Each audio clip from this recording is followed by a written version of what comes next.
এটা কি? কলাইয়ের ডাল। কলার ডাল বাদামের দোকানে কি ব্যাপার? কালকে মার শীতল ষষ্ঠী আছে তো। হ্যাঁ তো এই বাড়িতে কলাইটা ভাজি না খুব ভালো ভাজা।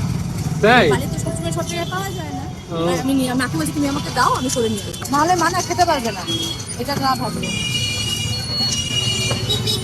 মেয়েটা কি ঘুমাচ্ছে? আমরা আজকে বেরিয়েছিলাম সরস্বতী পুজো দেখতে। কটা খেলা? ছটা। কি না?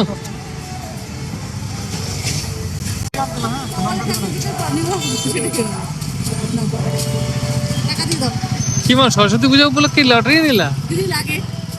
ও তাই কাকু বলছে কপালে দেখে যেটা নিবা সেটাই হবে। তাই? বাঁচছিলাম, বললাম কোনটা নিবো। মা হচ্ছে?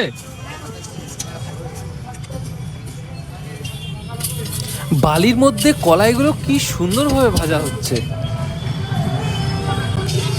মন আমাকে বারবার বলে যাচ্ছিল আমাকে বাদামের দোকানে নিয়ে যাও, কিন্তু আমি ভাবিনি যে ও এটার জন্য বাদামের দোকান আসতে চাচ্ছিল বারবার।